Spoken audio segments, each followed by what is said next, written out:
Motional electromotive force. Next topic का नाम क्या है? Motional electromotive force. Electromotive force बोलते हैं पोटेंशियल डिफरेंस को। इस टॉपिक के अंदर हमको ये स्टडी करना है कि एक वायर है जिसको हमने ऐसे रेक्टेंगल की शेप में फोल्ड किया हुआ है और इसके ऊपर हम एक मेटल रोड है उसको ऐसे घसीट के लेके जा रहे हैं।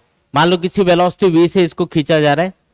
तो क्योंकि ये जो रोड है ये यहाँ पे जो मैग्नेटिक फील्ड है जो कि बोर्ड के परपेंडिकुलर आउटवर्ड दिखा रखा है, डॉट का मतलब क्या होता है? बोर्ड के परपेंडिकुलर आउटवर्ड।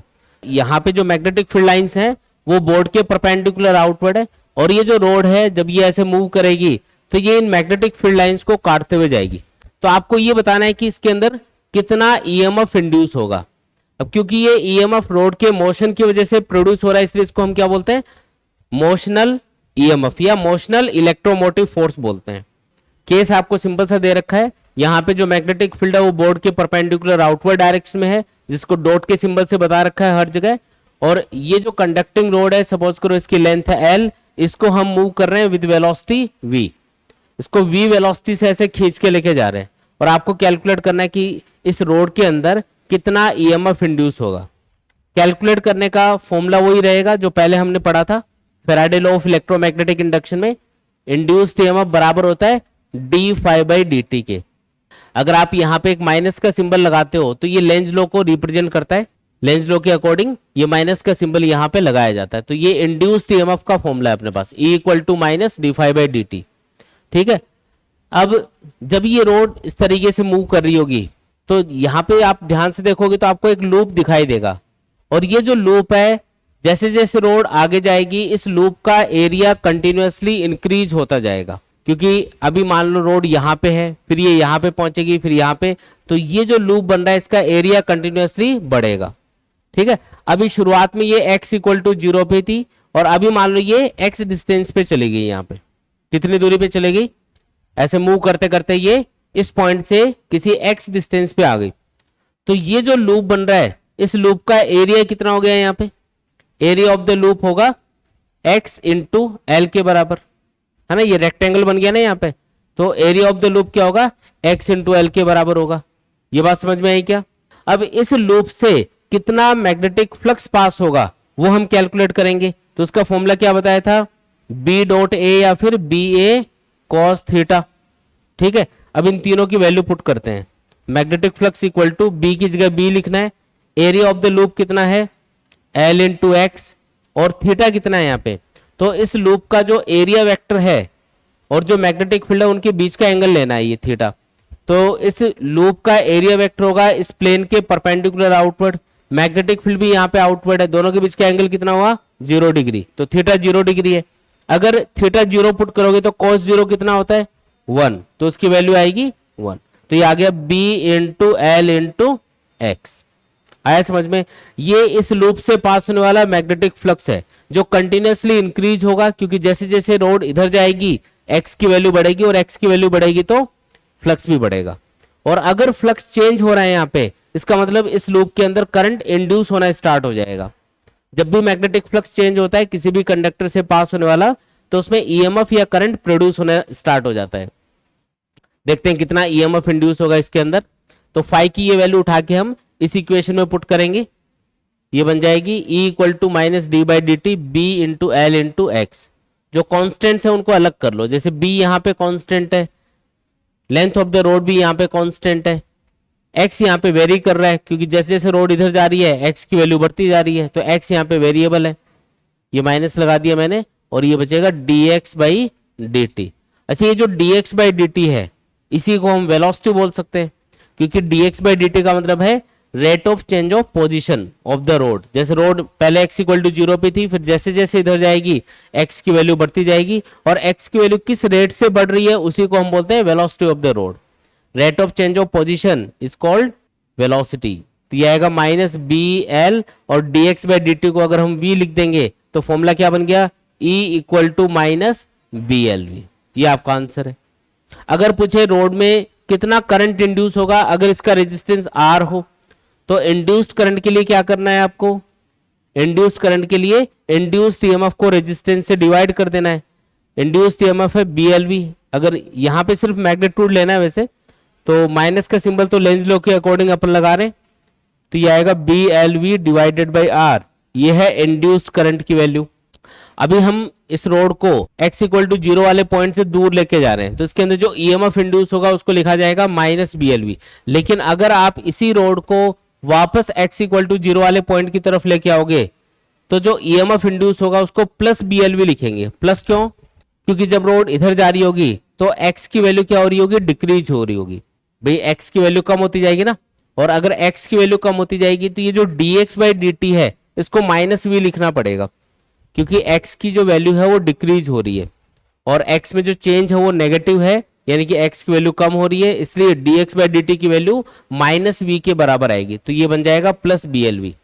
जब रोड जा रही है तब तो क्या होगा? इंड्यूस्ड ईएमएफ माइनस BLV, और जब ये वापस आ रही होगी तो प्लस BLV। अपोजिट हो गया ना डायरेक्शन, इसलिए ऐसा लिखेंगे अपन। आया समझ में? आगे बढ़ते हैं। इसके बाद में है फ्लेमिंग्स राइट हैंड रूल। देखो, फ्लेमिंग राइट हैंड रूल हम यूज करते हैं जब हमें किसी भी कंडक्टर, कोई भी एक कंडक्टिंग रोड हो, उसके अंदर कौन सी डायरेक्शन में करंट इंड्यूस होगा ये पता करना। इसके लिए मैं एक एग्जांपल ले लेता हूं। सपोज करो किसी जगह पे जो मैग्नेटिक फील्ड है वो प्लेन के परपेंडिकुलर इनवर्ड डायरेक्शन में है। क्रॉस का मतलब क्या होता है? प्लेन के परपेंडिकुलर इनवर्ड डायरेक्शन। ठीक है, अब ये जो मैग्नेटिक फील्ड है इसके अंदर हमने कंडक्टिंग रोड को रखा हुआ है, एक मेटल की रोड है उसको रखा हुआ है, और सपोज करो उसको हम नीचे की तरफ मूव कर रहे हैं, ऐसे नीचे की तरफ खींच के लेके जा रहे हैं इसको। ये रोड ऐसे रखी हुई है और इसको ऐसे लेके जा रहे हैं। अगर ये रोड मूव करेगी तो यहाँ पे जो मैग्नेटिक फील्ड लाइंस हैं, देखो क्रॉस का मतलब होता है मैग्नेटिक फील्ड प्लेन के परपेंडिकुलर इनवर्ड डायरेक्शन में है हर जगह। यहाँ पे जितने भी क्रॉस बनाए हुए हैं वहां पे एक लाइन एज्यूम करो जो कि बोर्ड के परपेंडिकुलर इनवर्ड जा रही होगी, तो वो मैग्नेटिक फील्ड लाइन को शो करेगी। तो जैसे ये रोड नीचे की तरफ ऐसे जा रही होगी तो ये इन मैग्नेटिक फील्ड लाइंस को काटते हुए जाएगी, और अगर मैग्नेटिक फील्ड लाइंस कट रही हैं तो ये माना जाएगा कि इस रोड से पास होने वाला मैग्नेटिक फ्लक्स चेंज हो रहा है। रोड से पास होने वाला मैग्नेटिक फ्लक्स कब चेंज होगा? जब ये conducting road magnetic field lines को काटते हुए जाएगी।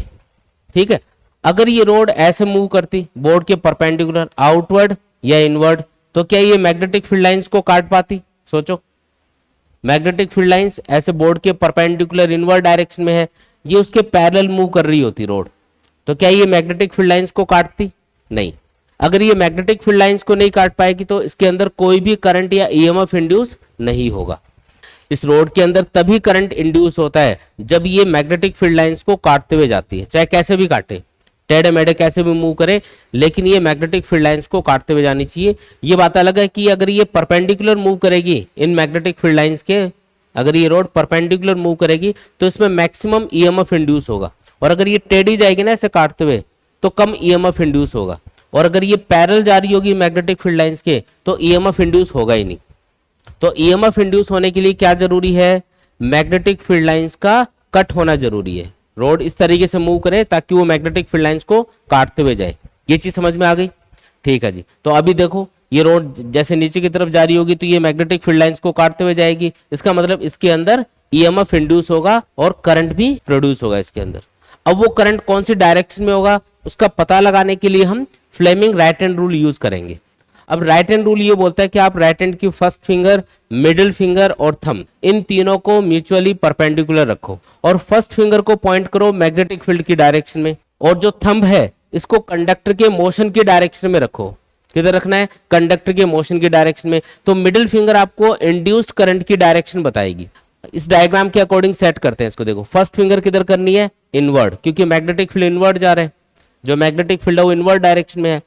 इस कंडक्टिंग रोड का मोशन किधर हो रहा है? नीचे की तरफ हो रहा है। तो आपको हाथ को घुमाना है, ये नहीं है कि अंगूठे को घुमा लो नीचे, हाथ को घुमा के इस तरीके से सेट करना है कि ये तीनों आपस में परपेंडिकुलर रहे और थंब चला जाए नीचे, फर्स्ट फिंगर होनी चाहिए इनवर्ड। तो देखो मिडिल फिंगर इधर से इधर जा रही है, समझ रहे हो बात? ठीक है, ऐसे घुमाया ना, तो मिडिल फिंगर जा रही है इधर, इसका मतलब इसके अंदर जो करंट इंड्यूस होगा उसकी डायरेक्शन क्या होगी? ये P पॉइंट मान लो, ये Q पॉइंट मान लो, तो P से Q की तरफ होगी। ये है इंड्यूस्ड करंट की डायरेक्शन। आया समझ में? तो इस रोड के अंदर जो करंट इंड्यूस होगा वो P से Q की तरफ होगा। अब अगर आपको पूछा जाए कि इस रोड का कौन सा सिरा हाई पोटेंशियल पे होगा और कौन सा सिरा लो पोटेंशियल पे होगा, तो एक चीज देखो, यहाँ पे जब रोड मूव कर रही है तो इस रोड के अंदर एक ईएमएफ और करंट प्रोड्यूस हो रहा है। जैसे एक सेल या बैटरी करंट या पोटेंशियल डिफरेंस प्रोड्यूस कर सकती है, उसी तरीके से ये कंडक्टिंग रोड भी क्या कर रही है, जैसे इसको मूव करेंगे तो ये एक ईएमएफ और करंट प्रोड्यूस कर रही है। मतलब ये एक सेल या बैटरी के इक्विवेलेंट मानी जा सकती है। जैसे एक सेल या बैटरी करंट प्रोड्यूस करता है, वैसे ये कंडक्टिंग रोड भी मोशन की वजह से क्या कर रही है, मैग्नेटिक फील्ड के अंदर ईएमएफ या करंट प्रोड्यूस कर रही है। ये चीज समझ में आई क्या? तो इसको एक बैटरी के इक्विवेलेंट ही हम कंसिडर करेंगे। अब कोई भी सेल या बैटरी हो, उसके कौन से टर्मिनल से करंट बाहर निकलता है, पॉजिटिव से या नेगेटिव से? एक एग्जांपल ये लो जी, कौन से टर्मिनल से करंट बाहर निकलेगा? पॉजिटिव से। और नेगेटिव टर्मिनल से करंट इंटर करेगा। बैटरी के पॉजिटिव टर्मिनल से हमेशा करंट बाहर जाता है, नेगेटिव से घूम के अंदर आता है। तो इस रोड के जिस सिरे से करंट बाहर निकलता हुआ आपको दिखाई देगा, उसको क्या मानना है? पॉजिटिव, मतलब हाई पोटेंशियल। पॉजिटिव का मतलब क्या होता है? हाई पोटेंशियल वाला पॉइंट। नेगेटिव का मतलब क्या होता है? लो पोटेंशियल वाला पॉइंट। तो बताओ इस रोड का कौन सा सिरा हाई पोटेंशियल पे होगा, पी या क्यू? क्यू। क्यों? क्योंकि इस सिरे से करंट बाहर निकलता हुआ दिखाई देगा, तो ये होगा हाई पोटेंशियल पे। और ये वाला सिरा क्या होगा? लो पोटेंशियल पे। ये तो होगा लो पोटेंशियल पे और ये होगा हाई पोटेंशियल पे। क्या लॉजिक बताया मैंने? कोई भी बैटरी हो या कोई भी वोल्टेज सोर्स हो, उसके जिस सिरे से करंट बाहर निकलता है वो हमेशा हाई पोटेंशियल वाला टर्मिनल होता है, और जिससे एंटर करता है वो लो पोटेंशियल वाला टर्मिनल होता है। अब ये जो कंडक्टिंग रोड है, ये तो एक बैटरी के इक्विवेलेंट है ना, तो इसको एक बैटरी समझो। तो अगर ये बैटरी है तो इसके कौन से सिरे से ये करंट बाहर निकलेगा? तो इधर से बाहर निकलेगा ना, तो ये हाई पोटेंशियल पे माना जाएगा और ये लो पोटेंशियल पे। या ऐसे समझ लो, बैटरी के अंदर जो करंट की डायरेक्शन होती है वो क्या होती है? नेगेटिव टर्मिनल से पॉजिटिव टर्मिनल की तरफ। देखो नेगेटिव से पॉजिटिव की तरफ होनी चाहिए करंट की डायरेक्शन, तो ये नेगेटिव होगा, ये पॉजिटिव होगा। इस तरीके से भी आप याद रख सकते हो। आया समझ में? ठीक है, तो ये था फ्लेमिंग राइट हैंड रूल। और कब यूज करेंगे इसको? जब किसी भी कंडक्टिंग रोड के अंदर हमें इंड्यूस्ड करंट की डायरेक्शन पता करनी होगी।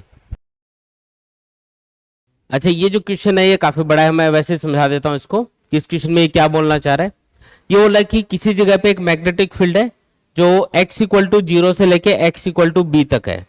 ये x इक्वल टू 0 वाला पॉइंट है, ये x इक्वल टू b वाला पॉइंट है, ये x इक्वल टू 2b वाला पॉइंट है। यहाँ पे जो मैग्नेटिक फील्ड है वो कौन से वाले रीजन में है? सिर्फ x इक्वल टू 0 से b तक है। और कौन सी डायरेक्शन में है? तो डॉट यहाँ पे दिखा रखे हैं, इसका मतलब बोर्ड के परपेंडिकुलर आउटवर्ड डायरेक्शन में होगा यहाँ पे।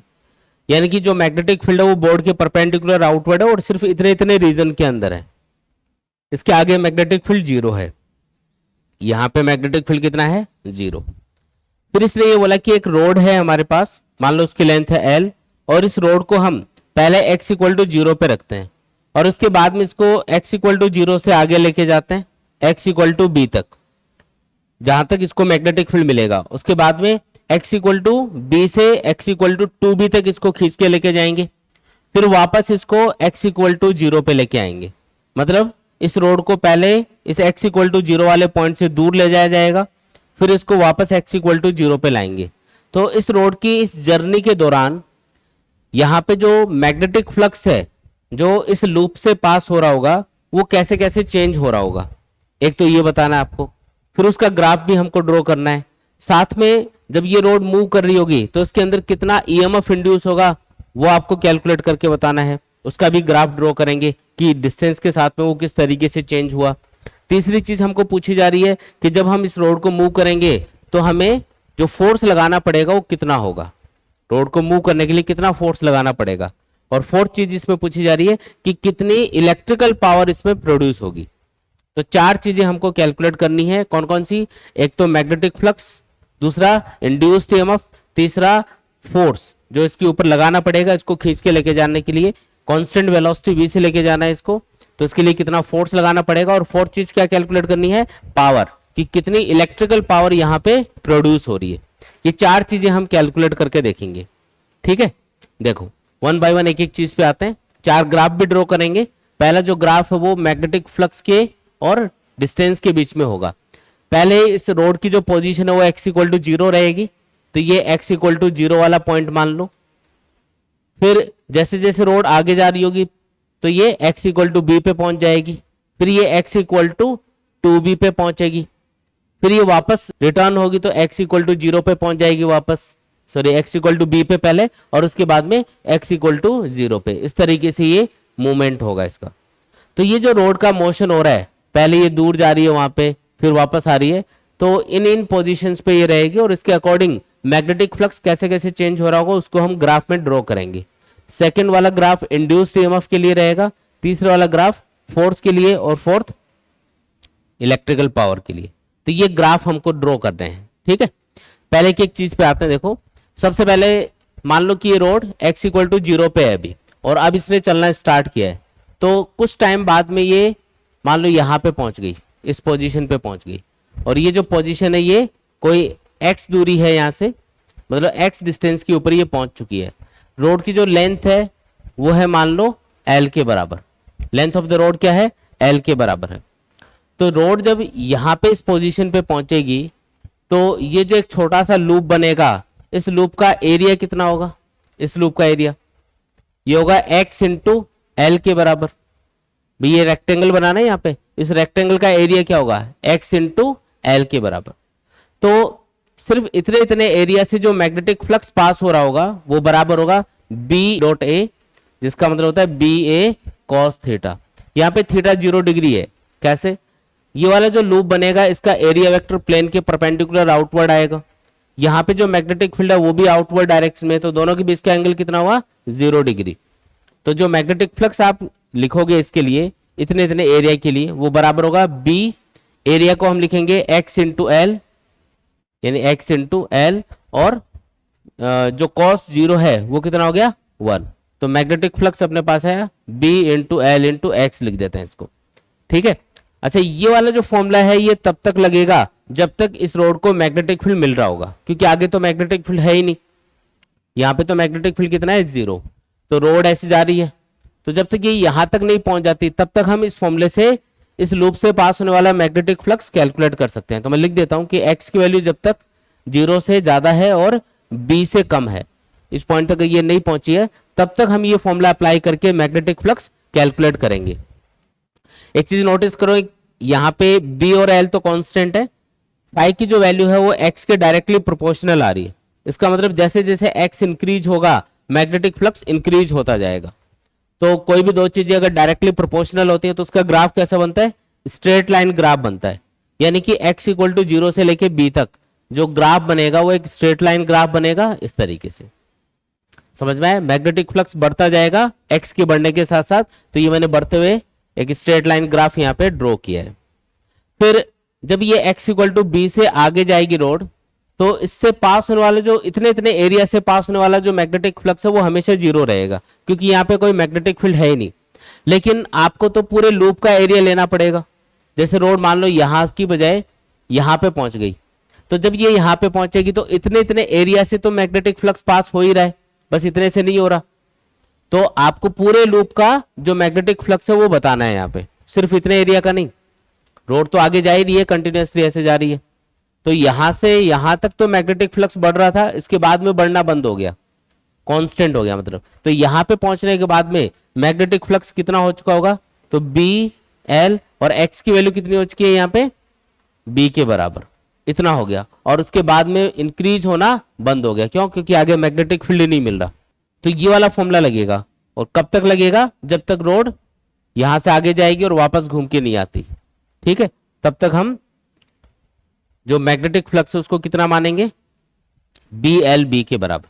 ये चीज समझ में आई क्या, देखो दोबारा समझो, रोड जब दूर जा रही है इस तरीके से तो मैग्नेटिक फ्लक्स कंटिन्यूअसली बढ़ रहा है बढ़ रहा है बढ़ रहा है, लेकिन यहां तक बढ़ेगा ये, इसके बाद में मैग्नेटिक फील्ड 0 है, तो आगे तो इसको भाई कोई मैग्नेटिक फ्लक्स एक्स्ट्रा मिलेगा ही नहीं, सिर्फ यहां तक ही मैग्नेटिक फ्लक्स बढ़ेगा, उसके बाद में मैग्नेटिक फ्लक्स इंक्रीज होना बंद हो जाएगा। क्यों, क्योंकि आगे मैग्नेटिक फील्ड 0 है। इसलिए हम बोलेंगे कि मैग्नेटिक फ्लक्स यहां से यहां तक बढ़ रहा है और उसके बाद में इंक्रीज होना बंद हो गया। मान लो रोड यहां पे है, तो इतने एरिया से कोई मैग्नेटिक फ्लक्स पास नहीं होगा, सिर्फ इतने इतने एरिया से पास होगा, जो कि होगा बी एल बी के बराबर। तो आपको तो पूरे लूप का जो मैग्नेटिक फ्लक्स है वो देखना है, तो जितने एरिया से पास हो रहा है वो लिख देंगे, जितने से नहीं हो रहा उसको 0 मान लेंगे। आया समझ में ये, ठीक है, क्लियर है ये बात। अच्छा, मैग्नेटिक फ्लक्स की वैल्यू अपने पास आ गई, और ये वैल्यू कांस्टेंट है यहाँ पे, क्योंकि B कांस्टेंट, L कांस्टेंट, और ये जो B है ये भी एक डिस्टेंस है, तो ये भी कांस्टेंट है यहाँ पे।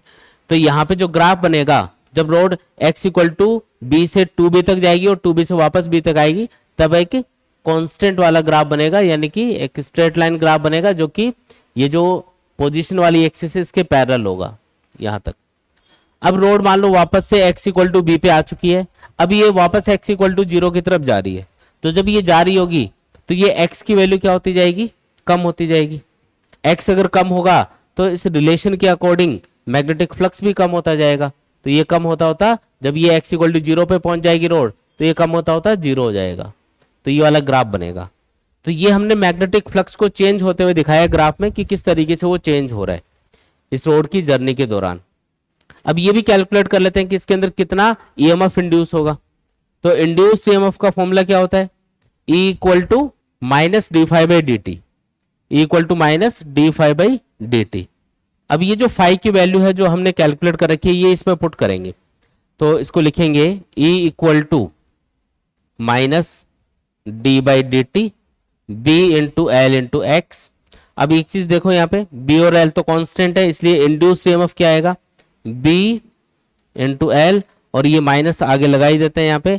और D x by d T को आप क्या लिख पाओगे कि बी और एल तो कांस्टेंट है, इनको बाहर निकालिए तो क्या बचा, एक्स। तो ये बन गया D x by d T, जो कि वेलोसिटी ऑफ द रोड के बराबर होगा। जिस वेलोसिटी से इस रोड को हम मूव कर रहे हैं वो बराबर होगी D x by d t के, इसलिए इस D x by d T को हमने v लिख दिया। तो इंड्यूस्ड ईएमएफ की वैल्यू क्या आ गई, माइनस बी एल वी। ठीक है, माइनस बी एल वी आएगी। तो इसको भी ग्राफ में दिखा देते हैं कि x इक्वल टू 0 से लेके x इक्वल टू बी तक जो ईएमएफ इंड्यूस होगा वो नेगेटिव में होगा और कितना होगा, माइनस बी एल वी के बराबर होगा। फिर x इक्वल टू बी पे रोड पहुंच गई, इसके बाद में मैग्नेटिक फ्लक्स चेंज नहीं हो रहा x इक्वल टू 2b तक, और जब वापस आ रही होगी x इक्वल टू 2b से वापस b तक, तब भी चेंज नहीं हो रहा है, क्योंकि मैग्नेटिक फ्लक्स कांस्टेंट हो जाता है इस ड्यूरेशन में। तो इसका मतलब जो ईएमएफ हो क्या रहेगा, 0।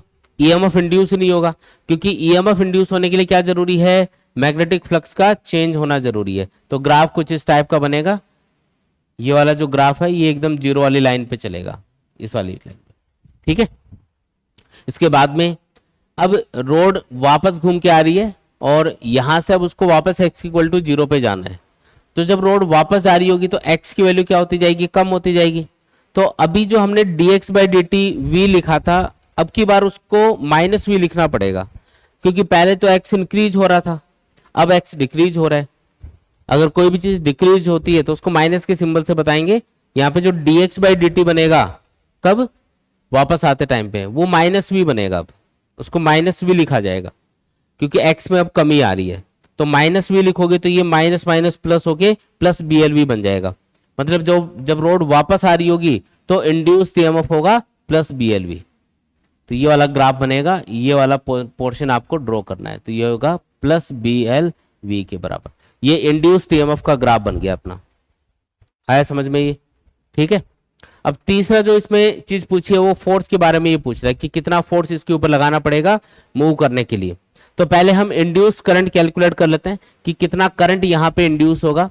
इंड्यूस करंट का फॉर्मूला होता है induced EMF divided by resistance.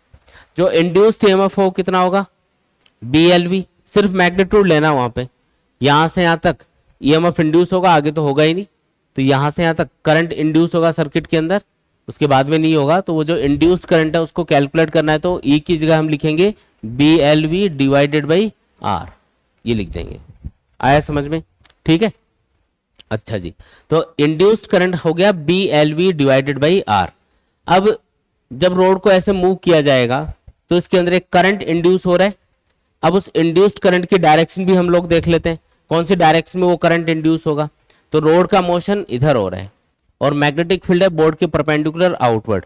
तो फ्लेमिंग राइट हैंड रूल के अकॉर्डिंग अगर हम राइट हैंड की फर्स्ट फिंगर को मैग्नेटिक फील्ड की डायरेक्शन में पॉइंट करें, थंब को कंडक्टर के मोशन की डायरेक्शन में रखें, तो मिडिल फिंगर आपको इंड्यूस्ड करंट की डायरेक्शन बताएगी।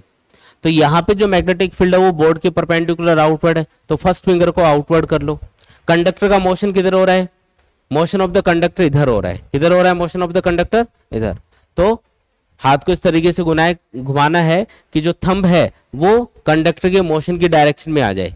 फर्स्ट फिंगर आउटवर्ड होनी चाहिए मैग्नेटिक फील्ड की डायरेक्शन में, थंब होना चाहिए कंडक्टर के मोशन की डायरेक्शन में। तो मिडिल फिंगर आपको इंड्यूस करंट की डायरेक्शन बताएगी। कौन सी डायरेक्शन में है? डाउनवर्ड। इसका मतलब इस रोड के अंदर जो करंट इंड्यूस होगा उसकी डायरेक्शन हम लेंगे डाउनवर्ड। इस तरीके से इसमें करंट इंड्यूस होगा, फिर ये इधर से घूम के वापस आएगा। जैसे ही रोड को मूव किया जा रहा है इसके अंदर करंट इंड्यूस हो रहा है। अब ये करंट कैरिंग वायर बन गया एक तरह से, जिसको हम मैग्नेटिक फील्ड के अंदर मूव कर रहे हैं। और आपको पता है कि जब हम किसी भी करंट कैरिंग वायर को मैग्नेटिक फील्ड में रखते हैं तो उसके ऊपर एक मैग्नेटिक फोर्स लगता है। उस मैग्नेटिक फोर्स का फॉर्मूला होता है ILB साइन थीटा। ठीक है, तो इस फॉर्मूले से हम फोर्स कैलकुलेट करते हैं कि इसके ऊपर कितना मैग्नेटिक फोर्स लग रहा होगा। करंट की ये वैल्यू पुट कर दो, BLV divided by R into L into B, और थीटा कितना है यहाँ पे? तो करंट डाउनवर्ड है, मैग्नेटिक फील्ड आउटवर्ड है, दोनों के बीच का एंगल है 90 डिग्री। तो फोर्स आएगा यहाँ पे सॉल्व करने पे B square L square V divided by R, इतना फोर्स लगेगा। और ये फोर्स की डायरेक्शन किधर होगी? अब क्योंकि इस करंट कैरिंग वायर के ऊपर या करंट कैरिंग रोड के ऊपर एक मैग्नेटिक फोर्स लग रहा है, तो इसकी कोई ना कोई डायरेक्शन भी होगी। तो डायरेक्शन कैसे पता करते हैं? तो इसके लिए हम यूज करते हैं फ्लेमिंग्स लेफ्ट हैंड रूल। देखो राइट हैंड रूल जो होता है फ्लेमिंग का, वो इंड्यूस करंट की डायरेक्शन बताने के लिए होता है, और जो लेफ्ट हैंड रूल है वो मैग्नेटिक फोर्स की डायरेक्शन बताने के लिए होता है। जो लेफ्ट हैंड रूल है उसके अकॉर्डिंग फर्स्ट फिंगर को आप मैग्नेटिक फील्ड की डायरेक्शन रखो और मिडिल फिंगर को वायर में फ्लो होने वाले करंट की डायरेक्शन में रखो, तो थंब आपको मैग्नेटिक फोर्स की डायरेक्शन बताएगा। यहाँ पे जो करंट है वो डाउनवर्ड है, तो करंट की डायरेक्शन में आपने मिडिल फिंगर कर लिया, और मैग्नेटिक फील्ड आउटवर्ड है तो फर्स्ट फिंगर को मैग्नेटिक फील्ड की डायरेक्शन में पॉइंट कर दिया। थंब किधर जा रहा है? इधर, है ना, लेफ्ट की तरफ। इसका मतलब जिस डायरेक्शन में इस रोड का मोशन है उसके अपोजिट डायरेक्शन में यहाँ पे मैग्नेटिक फोर्स लग रहा होगा। कौन सी डायरेक्शन में लगेगा? अपोजिट डायरेक्शन में। तो अगर इधर पॉजिटिव एक्स एक्सिस है तो इधर क्या होगा? नेगेटिव एक्स एक्सिस होगी। तो नेगेटिव एक्स एक्सिस के अलोंग इसके ऊपर फोर्स लग रहा है, मैग्नेटिक फोर्स। समझ में आया क्या? अब ये फोर्स अपोजिट डायरेक्शन में क्यों लग रहा है? याद करो लेंज ने क्या बोला था? लेंज लॉ के अकॉर्डिंग जब भी किसी कॉइल या किसी भी कंडक्टर में करंट इंड्यूस होगा तो वो हमेशा उस रीजन का अपोजिशन करेगा जिसकी वजह से वो प्रोड्यूस हो रहा होता है। तो यहाँ पे इस कंडक्टर के मोशन की वजह से इस रोड के अंदर करंट इंड्यूस हो रहा है, तो इसके मोशन का अपोजिशन करने के लिए जो करंट है वो इस तरीके से इंड्यूस होगा इस रोड के अंदर ताकि वो इसके मोशन का अपोजिशन करे, इसलिए वो बैकवर्ड डायरेक्शन में मैग्नेटिक फोर्स लगाएगा। ठीक है, तो लेंज लॉ देखो यहाँ पे एक तरह से सेटिस्फाई हो रहा है। लेंज लॉ के अकॉर्डिंग भी आप इसको समझा सकते हो। और वो जो मैग्नेटिक फोर्स है वो इतना लगेगा। अब क्योंकि वो माइनस एक्स एक्सिस के अलोंग लग रहा है फोर्स, इसलिए उस फोर्स को मैं यहाँ पे ग्राफ में अगर दिखाऊंगा तो उसको नेगेटिव वाली साइड में दिखाऊंगा, माइनस वाली साइड में, माइनस एक्स एक्सिस की तरफ लग रहा है इसलिए तो फोर्स को दिखाया माइनस एक्स एक्सिस वाली साइड में या नीचे वाली साइड में, माइनस एक्स एक्सिस के अलोंग लग रहा है ना इसलिए। और कितना लग रहा है force? B square L square V divided by R. ये फोर्स तब तक ही लगेगा जब तक रोड में करंट इंड्यूस हो रहा है। कब तक हो रहा है current induce? X equal to B तक। उसके बाद में एक्स इक्वल टू 2b या एक्स इक्वल टू बी, है ना, यहां तक। मतलब वापस से जब rod x equal to B से 2b तक जाएगी या 2b से वापस b तक आएगी तब तक तो कोई करंट इंड्यूस होगा ही नहीं। तो करंट इंड्यूस नहीं होगा तो इसके ऊपर कोई मैग्नेटिक फोर्स भी नहीं लगेगा। बात समझ में आई क्या? तो यहाँ पे जो मैग्नेटिक फोर्स है वो जीरो रहेगा। कब तक? जब तक ईएमएफ इंड्यूस नहीं होगा तब तक। और उसके बाद में जब रोड वापस जा रही होगी तो जैसे रोड इधर जा रही है तो मैग्नेटिक फोर्स उधर लगा, जब रोड वापस आ रही होगी तो यहाँ पे इंड्यूस करंट की डायरेक्शन रिवर्स हो जाएगी और उसके अकॉर्डिंग जो मैग्नेटिक फोर्स है उसकी डायरेक्शन भी रिवर्स हो जाएगी, यानी कि इधर हो जाएगी, पॉजिटिव एक्स डायरेक्शन में। तो उसको पॉजिटिव वाली साइड में दिखाएंगे। फोर्स इतना ही लगेगा, बस पॉजिटिव वाली साइड में लगेगा। तो पॉजिटिव एक्स एक्सिस के अलोंग फोर्स लग रहा है इसलिए अब उसको दिखा दिया पॉजिटिव। फोर्स का मैग्नीट्यूड इतना ही है, बस ये पॉजिटिव वाली साइड में दिखाना है अभी आपको। ये चीज समझ में आई क्या? मैग्नेटिक फोर्स किस तरीके से चेंज हो रहा है। यहाँ पे डिस्टेंस के साथ में भी यहां से यहां तक तो इधर लग रहा है फोर्स, इसके बाद में लगना बंद हो जाएगा क्योंकि इस रोड के अंदर कोई भी करंट इंड्यूस नहीं होगा, इस वजह से मैग्नेटिक फ्लक्स कांस्टेंट हो जाएगा ना, इसलिए। और जब रोड वापस आ रही होगी एक्स इक्वल टू बी से एक्स इक्वल टू 0 तक, तब वापस से मैग्नेटिक फोर्स लगेगा, लेकिन पहले वाले से अपोजिट डायरेक्शन में। इसके बाद में एक चीज और कैलकुलेट कर लेते हैं, इलेक्ट्रिकल पावर कितनी यहाँ पे प्रोड्यूस हो रही है। एक चीज और कैलकुलेट कर लेंगे कि यहाँ पे कितनी इलेक्ट्रिकल पावर प्रोड्यूस हुई। इलेक्ट्रिकल पावर का फॉर्मूला होता है I square into R. Current की वैल्यू हम कैलकुलेट कर ही चुके हैं already, B L V upon R, ये पुट कर दो, B L V divided by R, इसका स्क्वायर कर दिया इंटू आर। बताओ क्या आएगा, यह आएगा B square L square V square, नीचे आर स्क्वायर होगा, एक आर कैंसिल होकर नीचे आर बचेगा। और ये वैल्यू हमेशा पॉजिटिव में ही आएगी, क्यों? क्योंकि यहाँ पे देखो जो नेगेटिव चीज हो सकती है ना वो वेलोसिटी हो सकती है, इधर जाने पे वेलोसिटी पॉजिटिव, इधर जाने पे वेलोसिटी नेगेटिव, लेकिन वेलोसिटी का स्क्वायर हो गया यहाँ पे तो वो भी पॉजिटिव में ही आएगा। बाकी magnetic field, length of the road, resistance, ये सब पॉजिटिव वैल्यू ही होती है हमेशा, तो आंसर हमेशा पॉजिटिव आएगा। तो इसका जो ग्राफ बनेगा पावर का वो पॉजिटिव वाली साइड में ड्रॉ होगा। और इलेक्ट्रिकल पावर कब तक प्रोड्यूस होगी, x इक्वल टू 0 से लेके b तक, x इक्वल टू 0 से लेके x इक्वल टू b तक, और उसके बाद में b से 2b तक और 2b से वापस b तक कोई भी इलेक्ट्रिकल पावर प्रोड्यूस नहीं होगी, कोई भी इलेक्ट्रिसिटी प्रोड्यूस नहीं हो रही है। और जब ये रोड वापस से x इक्वल टू 0 की तरफ जाएगी तो वापस से इलेक्ट्रिकल पावर प्रोड्यूस होगी, और पहले जितनी पावर प्रोड्यूस हो रही थी एग्जैक्टली उसी के बराबर होगी। आया समझ में? तो इलेक्ट्रिकल पावर यहाँ पे तब तक ही प्रोड्यूस होगी जब तक फ्लक्स चेंज हो रहा है, और फ्लक्स यहाँ से यहाँ तक चेंज हो रहा है, देख रहे हो, बढ़ रहा है, और यहाँ से यहाँ तक चेंज हो रहा है, घट रहा है, तभी इसमें ईएमएफ या करंट इंड्यूस होगा, तभी रोड के ऊपर फोर्स लगेगा, तभी इलेक्ट्रिकल पावर प्रोड्यूस होगी। देखो आगे बढ़ते हैं। नेक्स्ट क्वेश्चन है, a metallic square loop ABCD of size 15 centimeter and resistance 1 ohm is moved at a uniform velocity of v meter per second in a uniform magnetic field of 2 Tesla. The field lines being normal to the plane of the paper. The loop is connected to an electrical network of resistors, each of resistance 2 ohm. Calculate the speed of the loop for which 2 milliampere current flows in the loop. ये बोल रहा है कि अपने पास एक square shape का कोई ये लूप है, ये वाला जो लूप है इसका नाम है ABCD, इसकी ये बात कर रहा है, और इसका जो रेजिस्टेंस है वो है 1 ओम, ये क्वेश्चन में गिवन है। ठीक है, साथ में इससे एक इलेक्ट्रिकल नेटवर्क कनेक्टेड है, यानी कि एक इलेक्ट्रिकल सर्किट कनेक्टेड है जो कि यहाँ पे दिखा रखा है, और ये वाला जो सर्किट है इसमें हर एक रेजिस्टेंस 2 ओम है। ठीक है, ये वाला जो सर्किट है ये देखा देखा लग रहा है, क्या क्या चीज है ये, इसको क्या बोलते हैं, इसको हम बोलते हैं व्हिटस्टोन ब्रिज। क्या चीज है ये, व्हिटस्टोन ब्रिज है। और व्हिटस्टोन ब्रिज की खास बात ये होती है कि इस ब्रिज के अंदर, इस सर्किट के अंदर अगर आमने सामने वाले रेजिस्टेंस का रेशियो बराबर होता है तो ये जो मिडिल ब्रांच है इसमें करंट फ्लो नहीं होता। जैसे 2 और 2 का रेशियो 1 आएगा और इस 2 और 2 का रेशियो 1 आएगा, तो रेशियो अगर सेम आ रहा है, इन दोनों रेजिस्टेंस का रेशियो और इन दोनों रेजिस्टेंस का रेशियो अगर सेम आ रहा है, तो इसका मतलब ये जो S पॉइंट है और जो Q पॉइंट है यहाँ पे पोटेंशियल इक्वल हो जाता है, और इसको बैलेंस कंडीशन में माना जाता है। तो बैलेंस कंडीशन में S पॉइंट और Q पॉइंट इन दोनों का पोटेंशियल क्या हो जाएगा, इक्वल। और बैलेंस कब होगा ये, जब आमने सामने वाले रेजिस्टेंस का रेशियो इक्वल होगा, तब इसको बैलेंस कंडीशन में एज्यूम किया जाएगा। तो ये वाली जो मिडिल ब्रांच है इसमें करंट फ्लो नहीं होगा, क्योंकि S पॉइंट और Q पॉइंट इक्वल पोटेंशियल पे आ जाएंगे। और अगर इस मिडिल ब्रांच में करंट ही फ्लो नहीं होगा तो क्या इसका कोई यूज है क्या, यहाँ पे इसका कोई यूज नहीं है, तो आप इसको सर्किट से हटा भी सकते हो। ये बीच वाला जो 2 ओम रेजिस्टेंस है इसको क्या किया जा सकता है, सर्किट से रिमूव किया जा सकता है, इसको हटा देते हैं। ये लो जी, मैंने हटा दिया इसको। तो बाकी का जो सर्किट बचा है अब उसको हम सॉल्व करेंगे। अब ये वाला जो 2 ओम है और ये वाला जो 2 ओम है, देखो ये सीरीज में कनेक्टेड है, एक ही ब्रांच में कनेक्टेड है, मतलब सीरीज में कनेक्टेड है। तो 2 + 2 कितना आएगा, 4 ओम आएगा।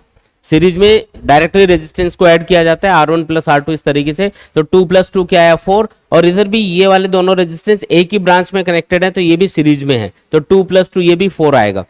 इस ब्रांच का ओवरऑल रेजिस्टेंस है 4 ओम, इस वाली ब्रांच का ओवरऑल रेजिस्टेंस है 4 ओम, और ये दोनों आपस में कैसे कनेक्टेड है, पैरेलल में कनेक्टेड है।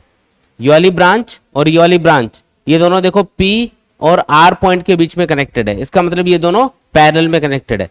अगर ये दोनों ब्रांचेस पैरेलल में है तो इनका इक्विवेलेंट आएगा 1/RP = 1/, इस वाली ब्रांच का है 4 ओम रेजिस्टेंस, दूसरी वाली ब्रांच का भी 4 है, यह आएगा सॉल्व करने पे 2/4 यानी कि 1/2।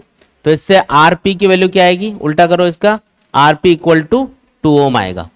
तो इस वाले सर्किट का जो रेजिस्टेंस है वो आ गया अपने पास 2 ओम, इस रेक्टेंगुलर लूप का रेजिस्टेंस क्वेश्चन में गिवन है 1 ओम, तो पूरे सर्किट का ओवरऑल रेजिस्टेंस कितना हुआ, जिसको हम आर इक्विवेलेंट बोलेंगे, ये हुआ 1 + 2 यानी कि 3 ओम के बराबर।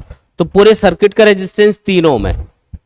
अब ये हमने क्यों कैलकुलेट किया, क्योंकि क्वेश्चन में ये बोला गया है कि इस सर्किट को इस मैग्नेटिक फील्ड के परपेंडिकुलर कितनी स्पीड से खींचा जाए, कितनी स्पीड से हम मूव करें ताकि इसके अंदर जो करंट प्रोड्यूस हो कितना हो, 2 मिली एम्पियर के बराबर हो। करंट कितना होना चाहिए, इधर लिख देते हैं, करंट होना चाहिए सर्किट में 2 मिली एम्पियर के बराबर।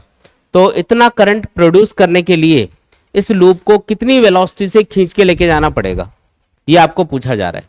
ठीक है, अब इसको सॉल्व कैसे करना है वो समझो। देखो यहाँ पे ये जो एक स्क्वायर लूप दिखा रखा है, इसमें ये 3 साइड दिखा रखी है, ए बी, बी सी और सी डी, और यहाँ पे मैग्नेटिक फील्ड किधर है, क्रॉस का मतलब होता है बोर्ड के परपेंडिकुलर इनवर्ड। तो यहाँ पे इनवर्ड डायरेक्शन में हर जगह मैग्नेटिक फील्ड है और इस लूप को आप इधर खींच के लेके जा रहे हो। तो देख के ये बताओ डायग्राम कि इस स्क्वायर लूप की कौन कौन सी साइड्स मैग्नेटिक फील्ड लाइंस को काटते हुए मूव करेंगी। ए बी, बी सी और सी डी, इनमें से कौन कौन सी साइड्स मैग्नेटिक फील्ड लाइंस को काटते हुए जाएंगी, देख के बताओ। ये वाली जो साइड है ए बी और सी डी, ये मैग्नेटिक फील्ड लाइंस को काट ही नहीं पाएंगी। रीजन, क्योंकि यहां मैग्नेटिक फील्ड इनवर्ड डायरेक्शन में है और ये वाला जो पोर्शन है, कौन सा पोर्शन, सी डी और ए बी, ये इस मैग्नेटिक फील्ड के पैरेलल मूव कर रहा होगा एक तरह से, है ना, ऐसे मूव कर रहा होगा। तो ये मैग्नेटिक फील्ड लाइंस को तो काट ही नहीं पाएगा, मैग्नेटिक फील्ड इनवर्ड है और ये रोड ऐसे जा रही है, तो ये मैग्नेटिक फील्ड लाइंस को काट नहीं पाएगी। लेकिन ये वाली जो रोड है, जब ये ऐसे मूव कर रही होगी, ये जो बीसी वाला पोर्शन है, जब ये मूव कर रहा होगा तो ये मैग्नेटिक फील्ड लाइंस को काटते हुए जाएगा। इसका मतलब ये जो स्क्वायर शेप का लूप है, इसके सिर्फ बीसी ब्रांच के अंदर या बीसी साइड के अंदर ईएमएफ इंड्यूस हो पाएगा। और कितना ईएमएफ इंड्यूस होगा, तो ये तो वही वाला केस बन गया एक तरह से, जब हम रोड को मैग्नेटिक फील्ड के परपेंडिकुलर मूव करते हैं तो उसके अंदर जो ईएमएफ इंड्यूस होता है उसका फॉर्मूला होता है BLV। तो ये फॉर्मूला लग जाएगा इसके लिए। जब भी किसी रोड को मैग्नेटिक फील्ड के परपेंडिकुलर मूव किया जाता है तो उस रोड के दोनों सिरों के बीच में जो ईएमएफ इंड्यूस होता है या जो उसके अंदर ईएमएफ प्रोड्यूस होगा, उसका फॉर्मूला होगा BLV। बी मतलब मैग्नेटिक फील्ड, एल मतलब लेंथ ऑफ द रोड और वी का मतलब क्या है, वेलोसिटी। ठीक है, और अगर आपको पूछा जाए कि इससे करंट कितना प्रोड्यूस होगा इस सर्किट के अंदर, तो उस करंट का फॉर्मूला क्या होगा, I = induced EMF divided by equivalent resistance of the circuit. इसमें पूरे सर्किट का रेजिस्टेंस लेना है, क्यों, क्योंकि जो करंट यहाँ पे प्रोड्यूस होगा वो पूरे सर्किट में फ्लो होगा, इधर से जाएगा ऐसे, फिर इधर डिवाइड होगा, फिर इधर से वापस ऐड होके वापस आएगा, इस तरीके से पूरे सर्किट में करंट फ्लो हो रहा है। तो आपको पूरे सर्किट का रेजिस्टेंस लेना पड़ेगा। ठीक है, अब ये जो इंड्यूस्ड ईएमएफ की वैल्यू है ये यहाँ पे पुट कर दो। तो इंड्यूस्ड करंट इक्वल टू क्या लिखेंगे, BLV divided by R equivalent. और आपको पूछा है कि कितनी वेलोसिटी से इसको मूव किया जाए ताकि इतना करंट प्रोड्यूस हो जाए, मतलब आपको V पूछा जा रहा है, तो V इक्वल टू क्या लिख देंगे, I × R equivalent divided by B × L। अब ये सारी वैल्यूज पुट कर दो। करंट की वैल्यू है 2 मिली एम्पियर, करंट कितना है 2 मिली एम्पियर, मिली मतलब 10⁻³ लिखना पड़ेगा। ठीक है, R इक्विवेलेंट कितना है, सॉल्व किया था अभी 3 ओम। ठीक है, डिवाइडेड बाई B मतलब मैग्नेटिक फील्ड, यहाँ पे जो मैग्नेटिक फील्ड है वो आपको बता रखा है 2 टेस्ला के बराबर है। कितना है मैग्नेटिक फील्ड, 2 टेस्ला के बराबर है। और लेंथ ऑफ द रोड ये कितनी है, 15 सेंटीमीटर, 15 × 10⁻², मीटर में चेंज करके पुट करना पड़ेगा। इसको सॉल्व कर लेंगे, सॉल्व करेंगे तो कितना आएगा, 0.02 मीटर पर सेकेंड अपना आंसर होगा, जिसको हम 2 सेंटीमीटर पर सेकेंड भी लिख सकते हैं। ये अपना आंसर है। मतलब इतनी स्पीड से इस लूप को हमको आगे की तरफ खींचना पड़ेगा ताकि इसमें 2 मिली एम्पियर का करंट सर्किट में इंड्यूस हो पाए। आया समझ में। नेक्स्ट क्वेश्चन देखो, a jet plane is travelling west at the speed of 1800 kilometre per hour. What is the voltage difference developed between the ends of the wings 25 meter long if the Earth's magnetic field at the location has a magnitude of 5 × 10⁻⁻⁴ Tesla and the dip angle is 30 degree. ये बोल रहा है कि एक jet plane है जो कि कौन सी डायरेक्शन में जा रहा है, वेस्ट की तरफ जा रहा है, ट्रेवलिंग वेस्ट बोला इसने। तो ये मान लो ईस्ट है, इधर क्या होगा वेस्ट। इधर ईस्ट है, इधर वेस्ट है, तो इधर होगा साउथ और इधर होगा नॉर्थ, क्योंकि अगर हम ईस्ट की तरफ चेहरा करके खड़े होते हैं तो हमारे पीछे क्या होगा, वेस्ट होगा, और राइट हैंड साइड में हमेशा साउथ होगा। तो इधर साउथ है और इधर क्या है, इधर है नॉर्थ। तो इधर साउथ, इधर इनवर्ड डायरेक्शन में क्या होगा, उधर पीछे की तरफ होगा नॉर्थ। जो जेट प्लेन है वो इसमें मूव कर रहा है, यहाँ पे जो जेट प्लेन है वो मूव कर रहा है, और कौन सी डायरेक्शन में जेट प्लेन मूव कर रहा है, जेट प्लेन जा रहा है वेस्ट की तरफ, और ये उसके विंग्स हैं जिनकी टोटल लेंथ आपको गिवन है। क्वेश्चन में आपको इन विंग्स की लेंथ गिवन है, यहां से यहां तक की लेंथ है 25 मीटर, ये क्वेश्चन में दिया हुआ है हमको, ठीक है। फिर इसने बोला कि यहाँ पे जो मैग्नेटिक फील्ड है वो कितना है, अर्थ का जो मैग्नेटिक फील्ड है वो दिया हुआ है 5 × 10⁻⁴ टेस्ला, और ये डिप एंगल दे रखा है 30 डिग्री। डिप एंगल क्या चीज होती है, तो अर्थ का जो मैग्नेटिक फील्ड है वो हॉरिजॉन्टल डायरेक्शन से कितने एंगल पे है, उस एंगल को हम क्या बोलते हैं, डिप एंगल बोलते हैं। इसको डेल्टा से रिप्रेजेंट किया जाता है। डिप एंगल का मतलब है, देखो अपनी अर्थ का भी एक मैग्नेटिक फील्ड होता है, और उस मैग्नेटिक फील्ड की डायरेक्शन होती है साउथ से नॉर्थ की तरफ। ये चीज आप याद रखो, अर्थ का जो मैग्नेटिक फील्ड है वो कौन सी डायरेक्शन में होता है, साउथ से नॉर्थ की तरफ। तो इधर साउथ है, इधर नॉर्थ है, तो साउथ से नॉर्थ की तरफ होगा। अगर वो हॉरिजॉन्टल डायरेक्शन में होता तो ये डिप एंगल 0 होता है यहाँ पे, लेकिन वो हॉरिजॉन्टली नहीं है, ऐसा नहीं है, वो हॉरिजॉन्टल से किसी एंगल पे है, टेढ़ा मेढ़ा है, जैसे ऊपर की तरफ है। तो अगर ऊपर की तरफ है तो हॉरिजॉन्टल से उसने कितना एंगल बना रखा है, 30 डिग्री एंगल बना रखा है, इसी को हम बोलते हैं डिप एंगल। डायग्राम से समझो, जैसे ये हॉरिजॉन्टल लाइन मान लो, तो अर्थ का जो मैग्नेटिक फील्ड है वो इसके अलोंग नहीं है, साउथ से नॉर्थ की तरफ तो है लेकिन इस लाइन के अलोंग नहीं है, वो इससे सपोज करो किसी थीटा एंगल के ऊपर है। ये है अर्थ का मैग्नेटिक फील्ड, और वो जो एंगल है उसी को हम बोलते हैं डिप एंगल, जिसको हम किससे रिप्रेजेंट करेंगे, डेल्टा के सिंबल से रिप्रेजेंट करेंगे। ये है 30 डिग्री।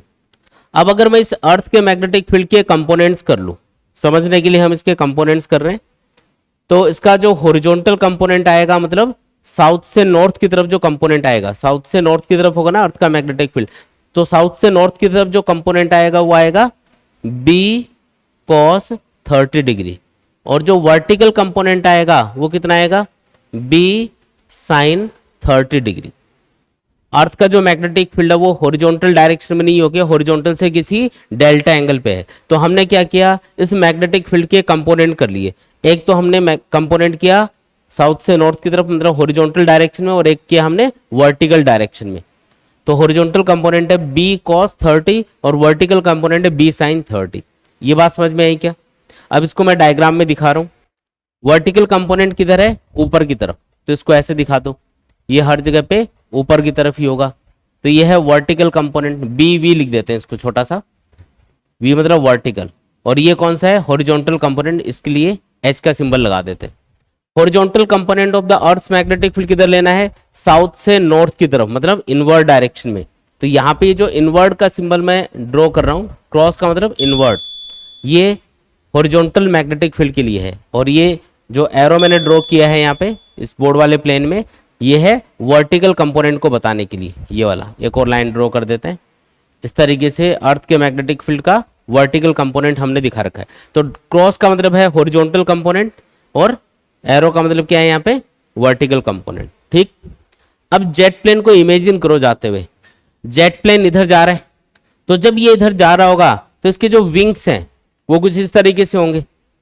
जेट प्लेन ऐसे जा रहा है तो विंग्स तो ऐसे है ना इसके। तो जब ये विंग्स ऐसे जा रहे होंगे तो ये इस मैग्नेटिक फील्ड के कौन से कंपोनेंट को कट करेंगे, हॉरिजॉन्टल कंपोनेंट को या वर्टिकल कंपोनेंट को? इमेजिन करो, जेट प्लेन ऐसे आगे जा रहा है, ये इसके विंग्स हैं।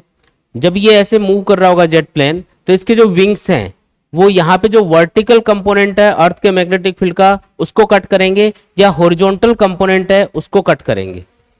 ये कट करेंगे वर्टिकल कंपोनेंट को। भाई वर्टिकल डायरेक्शन में जो मैग्नेटिक फील्ड लाइंस है यहाँ पे, उनको ये विंग्स ऐसे काटते हुए जाएंगे, और जो हॉरिजॉन्टल डायरेक्शन में ये जो मैग्नेटिक फील्ड का कंपोनेंट है ये उसके पैरेलल है विंग्स, तो ये उसको काट ही नहीं पाएंगे।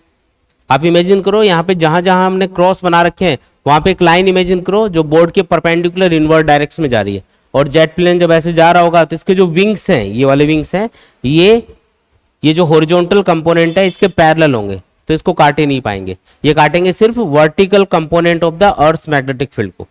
ये चीज समझ में आई क्या? अर्थ के मैग्नेटिक फील्ड का वर्टिकल कंपोनेंट यहाँ पे विंग्स के थ्रू कटेगा, तो यहाँ पे जो विंग्स के अंदर ईएमएफ इंड्यूस होगा उसका फॉर्मूला तो वही रहेगा, E equal to B L V. लेकिन बी कौन सा लेना है यहाँ पे, बी मतलब मैग्नेटिक फील्ड, वो लेना है वर्टिकल कंपोनेंट वाला। क्यों? क्योंकि उसी को ये विंग्स कट करते हुए जा रहे हैं। तो आप लिखोगे बी, एक छोटा सा वी लगा दिया यहाँ पे, जो ये शो कर रहा है कि vertical component of the earth magnetic field लेना है आपको, इनटू एल इनटू वी। ठीक है, तो ये आ गया induced EMF. Vertical component of the earth magnetic field कितना है, बी साइन 30, ये लिख दो, into length of the wings, और वी मतलब वेलोसिटी। यहाँ पे बी कितना है, मैग्नेटिक फील्ड दे रखा है 5 इंटू 10 की पावर -4, साइन 30 क्या होता है 1/2, length of the wings they रखी है 25 मीटर, और v मतलब वेलोसिटी, देखो इसकी वेलोसिटी दे रखी है जेट प्लेन की 1800 किलोमीटर पर आवर। इसकी जो वेलोसिटी है वो है 1800 किलोमीटर पर आवर। इसको आप एक काम करो, मीटर पर सेकंड में चेंज कर लो। कैसे चेंज करना है, 1800 इंटू 5/18 से इसको मल्टीप्लाई कर देंगे। जब भी आपको वेलोसिटी किलोमीटर पर आवर में दे रखी हो, उसको मीटर पर सेकंड में चेंज करना हो तो 5/18 से मल्टीप्लाई करेंगे। क्यों? क्योंकि किलोमीटर को आप मीटर में लिखोगे 1000 मीटर, आवर को सेकंड में लिखोगे 3600 सेकंड, तो ये 1000 अपॉन 3600 का जो रेशियो है ये 5/18 आता है, इसलिए इससे मल्टीप्लाई करना है। तो ये आएगा 500 मीटर पर सेकंड। तो ये वैल्यू यहाँ पे v की पुट कर दो 500। पूरा सॉल्व कर लेंगे तो इससे आ जाएगा अपने पास इंड्यूस्ड ईएमएफ। आया समझ में? तो इसको कैलकुलेट कर लेंगे, जो भी आंसर आएगा वो होगा induced EMF in the wings. Clear है एकदम?